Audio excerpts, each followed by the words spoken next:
जय श्री कृष्णा। राधे राधे। वट सावित्री का व्रत रखने वाली सभी बहनों को व्रत की हार्दिक शुभकामनाएं।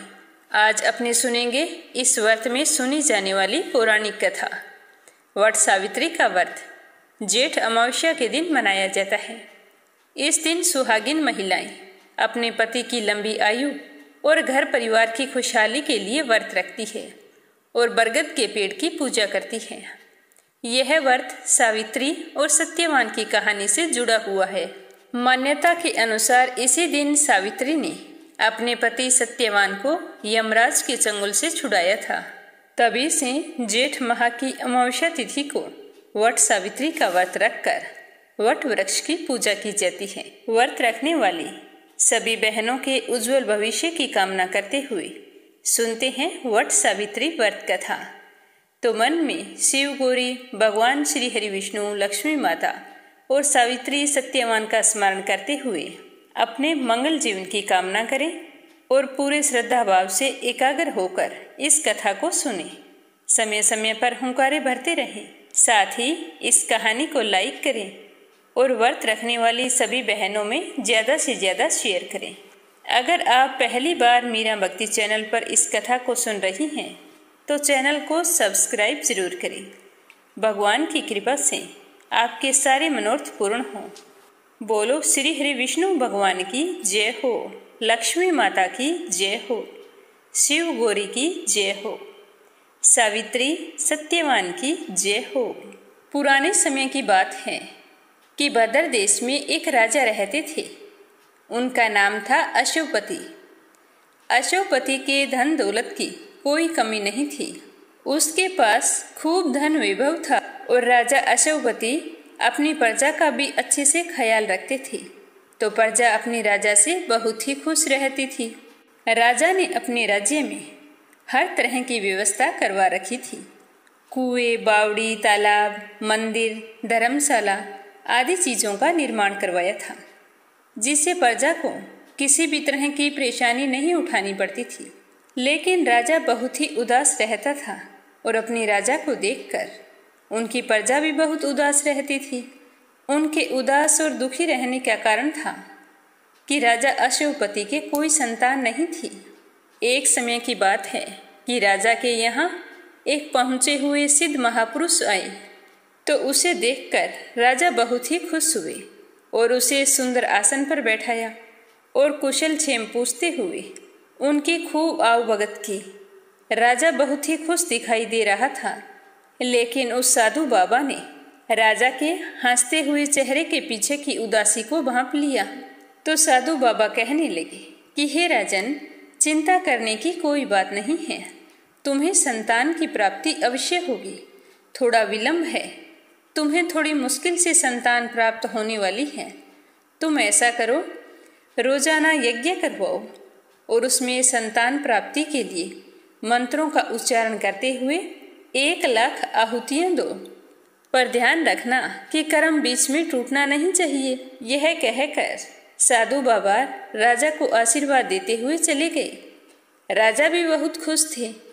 उन्होंने संतान प्राप्ति के लिए रोजाना यज्ञ करना शुरू कर दिया। मंत्रोच्चारण के साथ रोजाना 1,00,000 आहुतियाँ देते। 1 साल बीते, 2 बीते, इस तरह करते करते 18 साल बीत गई।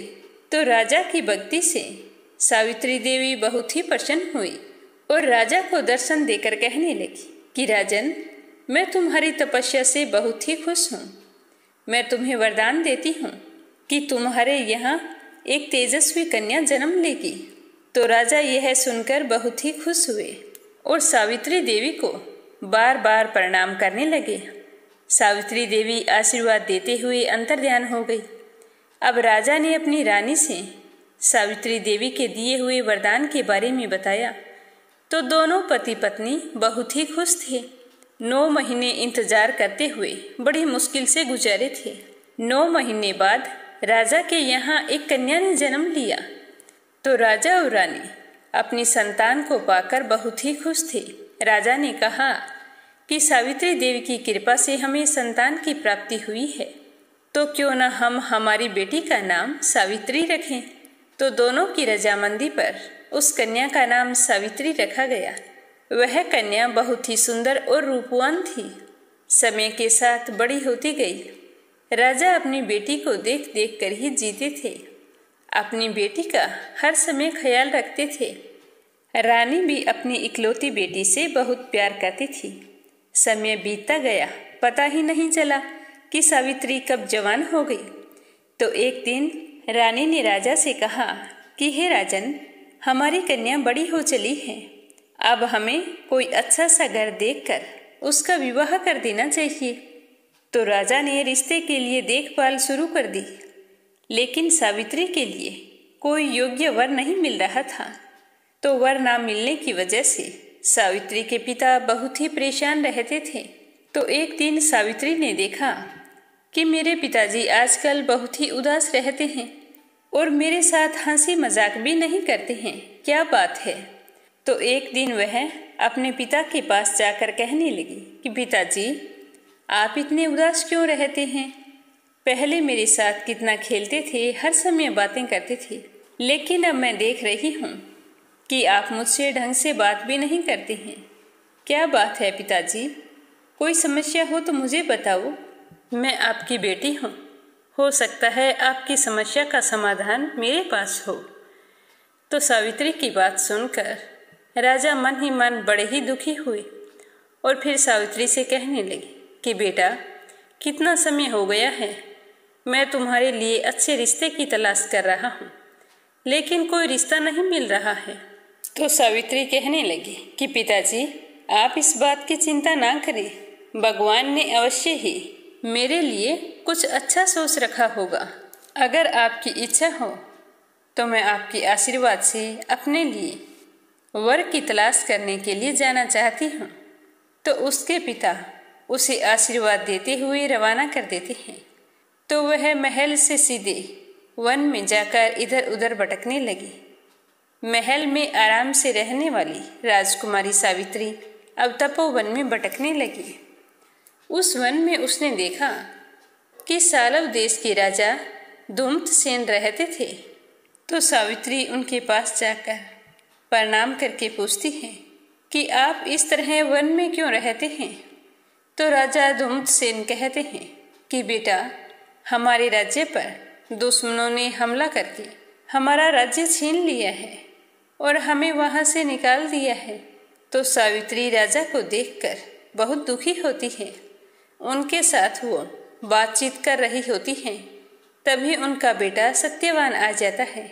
सावित्री उसे देखते ही उसकी ओर आकर्षित हो जाती है और सत्यवान का अपने पति के रूप में वर्ण कर लेती है। फिर अपने घर आ जाती है। घर आकर अपने पिता को सत्यवान के बारे में बताती है। यह सुनकर राजा थोड़ी देर सोचते हैं कि उनके पास राज्य नहीं है। इस तरह बिना राज्य के अपनी बेटी का विवाह कैसे कर सकता हूँ। जब देव ऋषि नारद को इसके बारे में पता चलता है तो वे राजा अश्वपति के पास जाकर कहते हैं कि हे राजन, आप ये क्या कर रहे हैं? सत्यवान तो नादान है, उसे अच्छे बुरे के बारे में पता नहीं है, लेकिन आप तो समझदार हैं। मैं मानता हूँ कि सत्यवान गुणवान है, धर्मात्मा है और बलवान भी है, पर उसकी आयु बहुत छोटी है, वह अल्पायु है। आज से ठीक 1 वर्ष के बाद उसकी मृत्यु हो जाएगी। तो देव ऋषि नारद की बात सुनकर राजा अश्वपति बहुत ही दुखी हुए। खाना पीना सब कुछ छोड़कर हर समय गहरी चिंता में बैठे रहते। तो अपने पिता को उदास देखकर सावित्री ने फिर उनसे पूछा कि पिताजी, आप इस तरह दुखी होकर क्यों बैठे हैं? अब तो सब कुछ ठीक हो गया है। तो सावित्री की बात सुनकर उसका पिता कहता है कि बेटा, तूने जिस राजकुमार को अपने पति के रूप में चुना है वह तो अल्पायु है। मैं नहीं चाहता कि एक तो बिना राज्य के और ऊपर से अल्पायु व्यक्ति के साथ मैं तुम्हारा विवाह करूं। मैं जानबूझकर तो तुम्हें दुख के अंधकार में नहीं धकेल सकता। मैं चाहता हूँ कि आप सत्यवान के बारे में सोचना छोड़िए और अपने लिए दूसरे वर का चुनाव कीजिए। तो अपने पिता की बात सुनकर सावित्री को गहरा धक्का लगता है। वो अपने पिता से कहती है कि पिताजी, आप ये क्या कह रहे हैं? मैंने उन्हें पति के रूप में मन से स्वीकार किया है।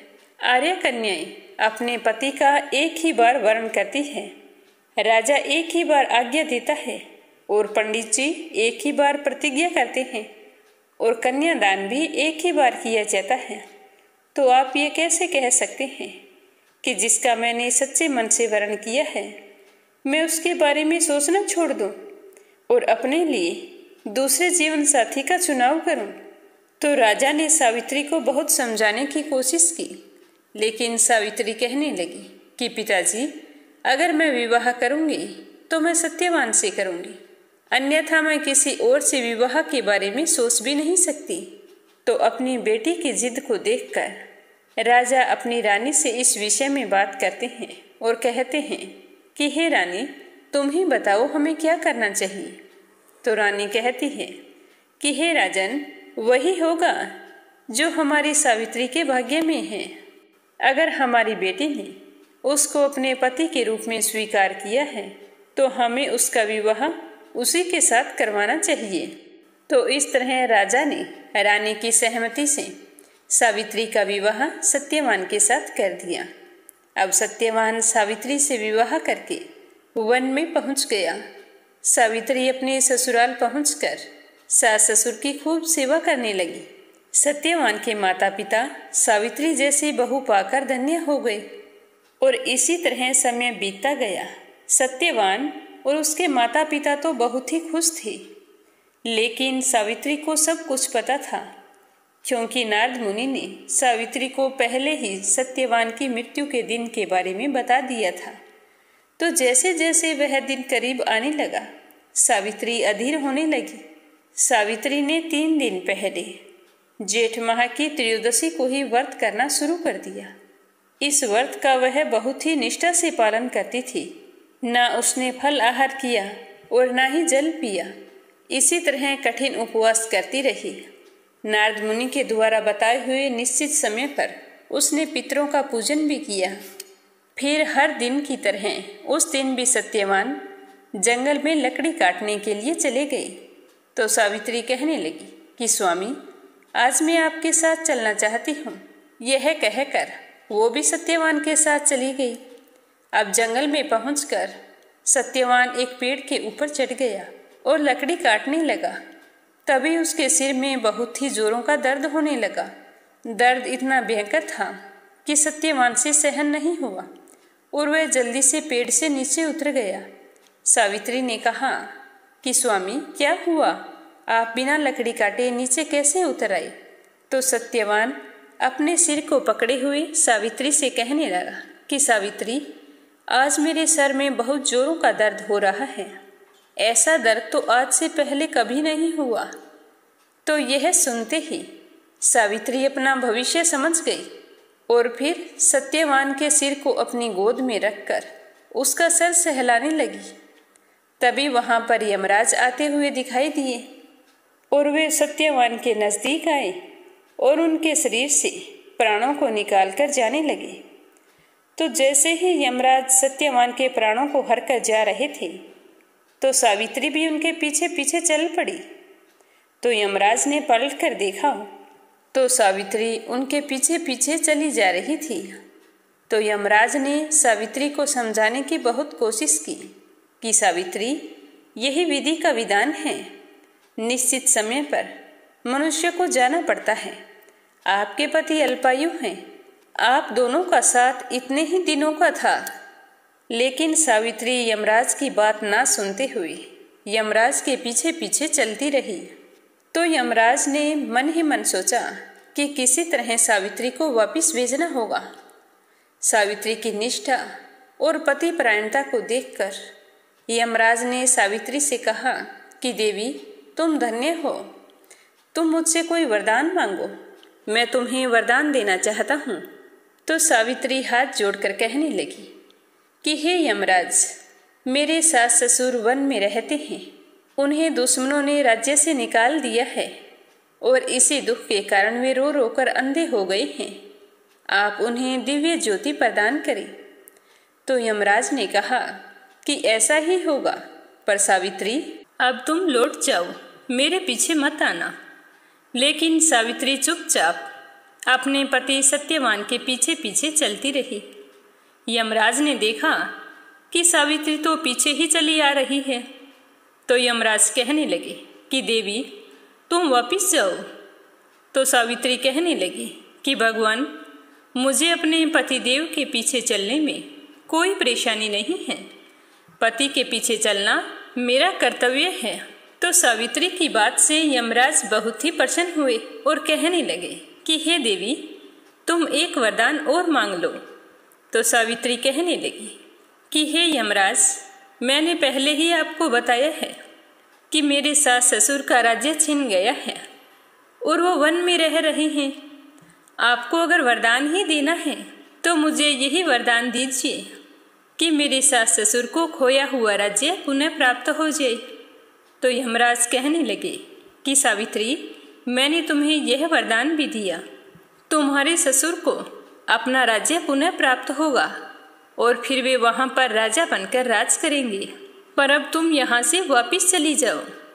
लेकिन सावित्री कुछ नहीं बोली, चुपचाप सत्यवान के पीछे पीछे चलती रही। तो थोड़ी दूर जाने के बाद यमराज ने देखा कि सावित्री अभी तक वापिस नहीं गई है।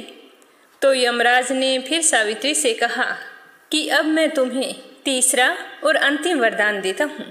यह वरदान मिलने पर तुम्हें मेरा कहना मानना होगा।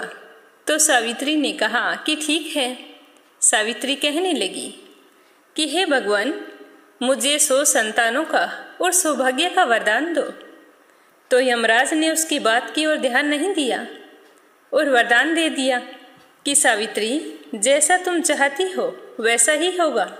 अब तुम हमारे पीछे मत आओ, अब तुम अपने सास ससुर के पास लौट जाओ, जाकर उनकी सेवा करो।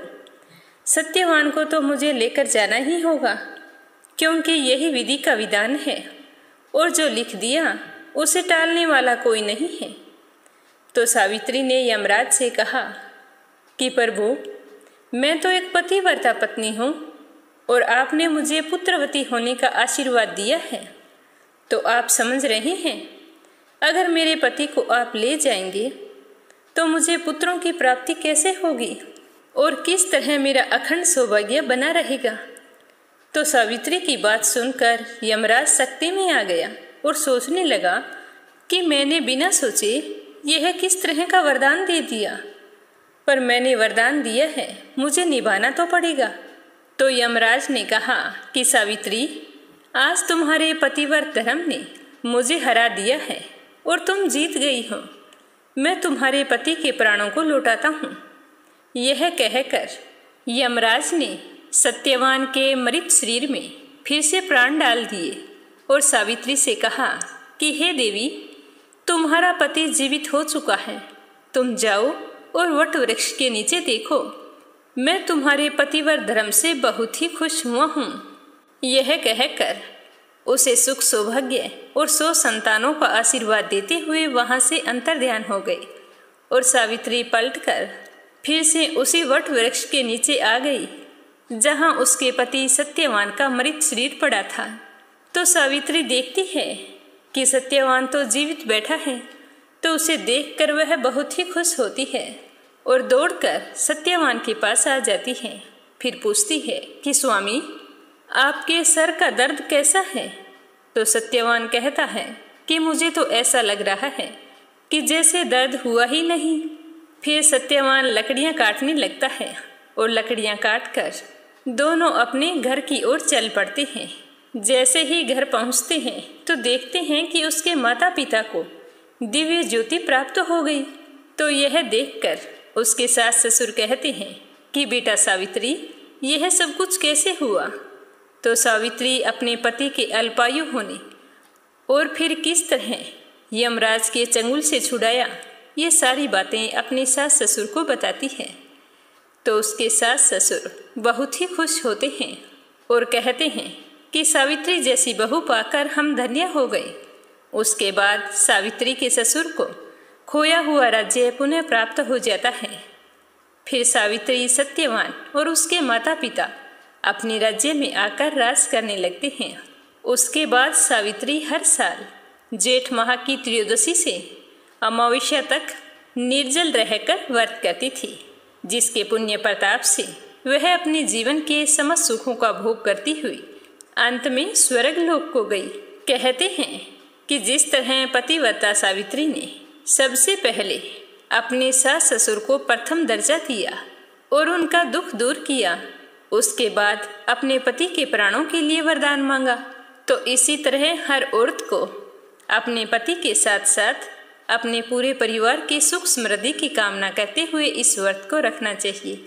और व्रत रखें तो सावित्री और सत्यवान की इस पावन कथा को अवश्य सुनना चाहिए। वट सावित्री व्रत करने और इसकी कथा को सुनने से व्रत करने वाली महिला के जीवन में सुख समृद्धि का वास होता है, पति की लंबी आयु होती है और परिवार के सारे सदस्य खुशहाल रहते हैं। पूरे परिवार पर कोई भी संकट नहीं आता, अगर आया भी हो तो जल्द ही वो टल जाता है। हे माँ गौरी, कथा कहने में, सुनने में या सुनाने में अगर कोई भूल चूक हो गई हो तो हमें माफ करना और व्रत रखने वाली सभी बहनों के मन की मनोकामना पूर्ण करना। जिस तरह आपकी कृपा से सावित्री को अखंड सौभाग्य का आशीर्वाद मिला, उसी तरह हमको भी मिले, ऐसा आशीर्वाद देना।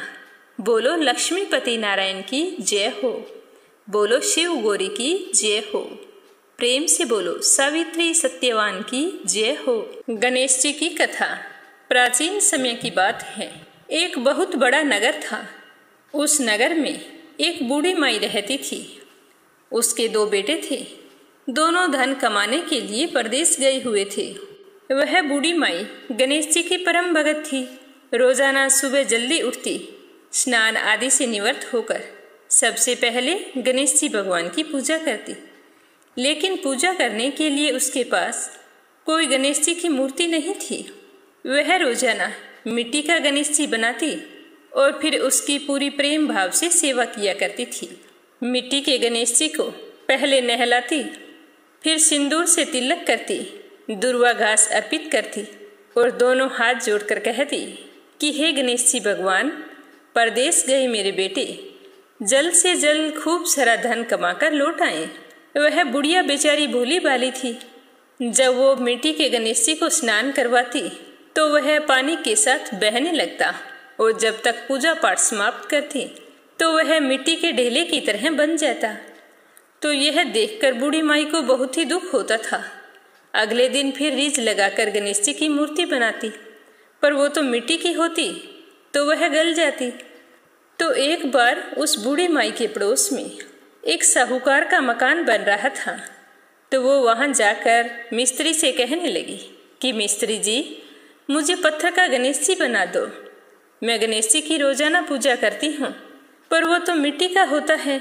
जब उसे स्नान करवाती हूँ तो वह तो मिट्टी का ढेला बन जाता है। तो यह सुनकर मिस्त्री और मजदूर हंसने लगे।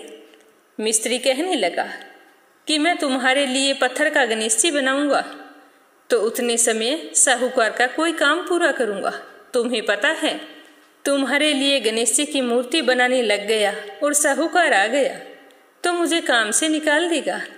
तुम यहाँ से जाओ, मैं तुम्हारा ये काम नहीं कर सकता। तो बूढ़ी माई बहुत ही दुखी हुई और कहने लगी कि राम करे ये तुम्हारी दीवार कभी पूरी ना हो। तो बुढ़िया तो यह कहकर चली गई। अब मिस्त्री दीवार बनाते तो दीवार बिल्कुल टेढ़ी हो जाती और थोड़ी ही देर बाद में वो अपने आप गिर जाती। तो इस तरह करते करते सुबह से शाम हो गई।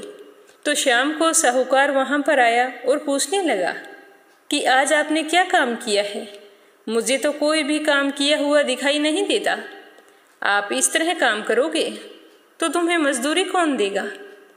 तो मिस्त्री कहने लगा कि साहूकार जी, मैं आपको क्या बताऊं, आज सुबह एक बुढ़िया आई थी। वो कह रही थी कि मुझे पत्थर का गणेश जी बना दो। मैं मिट्टी के गणेश जी की पूजा करती हूँ जो पानी के साथ बह जाता है। मैंने कहा कि मेरे पास समय नहीं है और किसी दिन आना, तो उसे तो गुस्सा आ गया। वो कहने लगी कि राम करे तुम्हारी दीवार कभी पूरी ना हो, तभी से ये दीवार सीधी नहीं बन रही है। हम कितनी कोशिश कर रहे हैं, दीवार बनाते हैं, पहले ये टेढ़ी हो जाती है और उसके बाद ये गिर जाती है। तो मिस्त्री की बात सुनकर साहूकार कहने लगा कि जो कोई गणेश जी को नहीं मनाता है उसके साथ यही सब कुछ होता है। यह तो गणेश जी का किया धरा है। तो साहूकार वहां से चलकर बुढ़िया के घर गए और बुढ़िया को प्रणाम करके कहने लगे कि माई, मैं तुम्हें सोने का गणेश जी बनवा दूंगा, पर आप गणेश जी भगवान से कहो कि मेरा मकान जल्दी से पूरा हो जाए। हे माई, आज सुबह तुम क्या कहकर आई थी, उसके बाद तो एक दीवार भी पूरी नहीं हुई। अगर इसी तरह चलता रहा तो मेरा मकान कैसे पूरा होगा। तो यह सुनकर बूढ़ी माई बहुत ही खुश हुई और कहने लगी कि बेटा, ऐसी कोई बात नहीं है, तुम्हारा मकान बहुत ही जल्द पूरा होगा। तुम अब जाओ और गणेश जी का चमत्कार देखो। तो जैसे ही साहूकार बुढ़िया से मिलकर मिस्त्री के पास आया तो देखा कि दीवार तो सारी की सारी बनी हुई है। तो यह देखकर साहूकार और मिस्त्री मजदूर सारे बहुत ही हैरान हुए और जोर जोर से गणेश जी भगवान का जयकारा लगाने लगे। दूसरे दिन से मकान का कार्य जोरों शोरों से शुरू हो गया और थोड़े ही समय में साहूकार का मकान बनकर तैयार हो गया। तो साहूकार ने मकान का उद्घाटन किया तो सबसे पहला निमंत्रण पत्र बुढ़िया माई को दिया और कहा कि हे माई, आपको जरूर आना है, आप तो मेरी माताजी हो, मैं तुम्हारा इंतजार करूंगा। तो उद्घाटन के दिन बुढ़िया साहूकार के घर गई तो साहूकार बूढ़ी माई को देखकर बहुत ही खुश हुआ और बूढ़ी माई की खूब आवभगत की। उसके बाद बूढ़ी माई को पहनने के लिए सुंदर सुंदर वस्त्र दिए और जिस तरह से कहा था गणेश जी की सोने की बनाई हुई मूर्ति दी और साथ में एक माला, एक पीतल का दीपक, तांबे का लोटा और एक पीतल की घंटी देते हुए कहा कि माँ, आपकी वजह से ही आज मेरा ये मकान पूरा हुआ है और मैं बहुत ही खुश हूँ। अगर तुम्हें कभी कोई चीज़ की ज़रूरत हो तो मुझसे निसंकोच कह सकती हो, मैं तुम्हारे बेटे जैसा हूँ। यह कहकर साहूकार ने बूढ़ी माई के चरण स्पर्श किए तो बुढ़िया माई आशीर्वाद देती हुई कहने लगी कि बेटा, खूब फलो फूलो, खूब तरक्की करो। यह सब कुछ मैंने नहीं, मेरे गणेश जी भगवान ने किया है। मुझे तो बस अब और कुछ नहीं चाहिए। मैं तो चाहती हूँ कि मेरे बेटे परदेश गए हैं और वो जल्दी से घर आ जाए। बूढ़ी आंखें अपने बेटों को देखने के लिए तरस गई है। तो साहूकार की खूब चलती थी। उसने बुढ़िया माई के कहने पर परदेश में पता करके बुढ़िया के दोनों बेटों को बुलवा लिया और अपने यहाँ काम पर रख लिया। तो बुढ़िया माई अपने बेटों के वापस आ जाने पर बहुत ही खुश हुई। फिर उनका विवाह कर दिया। घर में 2 बहुएं आ गई और समय के साथ बुढ़िया के पोती पोते हो गए। इस तरह गणेश जी भगवान की पूजा करने से बुढ़िया का घर सुखी, संपन्न और हरा भरा हो गया। बुढ़िया माई बहुत खुश रहने लगी और रोजाना अपने सोने के गणेश जी की पूजा करती और माला से गणेश जी के नाम लेती, घंटी बजाकर गणेश जी का स्वागत करती और जल से भरे हुए कलश से सूर्य भगवान को अर्घ्य देती। तो भगवान की कृपा से बुढ़िया माई अपने जीवन के समस्त सुखों का भोग करती हुई अंत में मोक्ष धाम को गई। हे गणेश जी महाराज, जैसा आपने बुढ़िया को दिया वैसा सबको देना। जो भी आपकी इस कथा को सुने, सुनाए या फिर हुंकारे भरे, उसकी सारी मनोकामनाएं पूर्ण करना। बोलो गणेश जी महाराज की जय हो। तो ये थी वट सावित्री व्रत पर सुनी जाने वाली पौराणिक कथा। उम्मीद करती हूँ कि सारी बहनों को जरूर पसंद आई होगी। तो आप मीरा भक्ति चैनल को सब्सक्राइब करके बेल आइकन को जरूर प्रेस करें ताकि इस चैनल पर प्रस्तुत होने वाली हर वीडियो की नोटिफिकेशन सबसे पहले आप तक पहुँचे, क्योंकि हमारे इस चैनल पर हर व्रत की जानकारी और व्रत कथा प्रस्तुत की जाती है। सभी बहनों को एक बार फिर से वट सावित्री व्रत की हार्दिक शुभकामनाएं। जय श्री कृष्णा। राधे राधे।